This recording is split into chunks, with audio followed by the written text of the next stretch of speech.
What defines a well-designed game? Battalion Wars 2 is what many would describe as a mechanically well-designed game. For a game to be well-designed, its systems and gameplay elements must blend together to provide an experience that is easy to understand for the end user, teaching the player to make use of the gameplay resources allocated to them in an efficient manner by familiarizing the player with the mechanics seamlessly throughout gameplay. However, Battalion Wars 2's earlier levels lack consistent pacing in its gameplay, leading to the fractured nature of its level flow.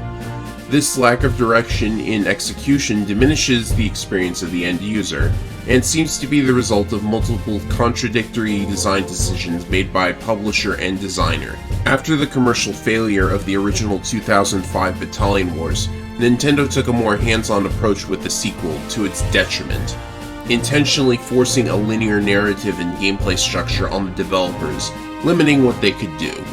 The game had to be functionally similar to its predecessor, and yet also easier for players new to the genre to understand. In less formal terms, hey, wouldn't it be cool if those dumb tutorial screens didn't interrupt the flow of gameplay to tell you the same thing the CO just told you, and that you were about to organically find out through gameplay? Or what if there was a mission where the Solar Empire made an awesome futuristic flying aircraft carrier thingy? Wouldn't that be neat? Well, yeah, it would have had it not been declined by Nintendo.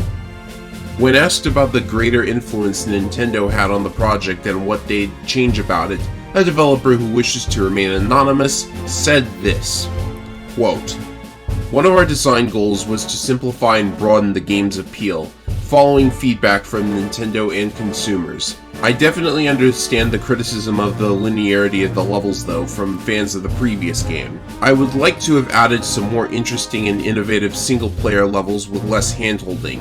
But we were making the game for the Wii, which was Nintendo's most accessible console, so there was a lot of pressure to make the game easier for less hardcore gamers to understand and break out from the small but loyal audience of the first game. They were riding high off the success of Wii Sports and other casual titles.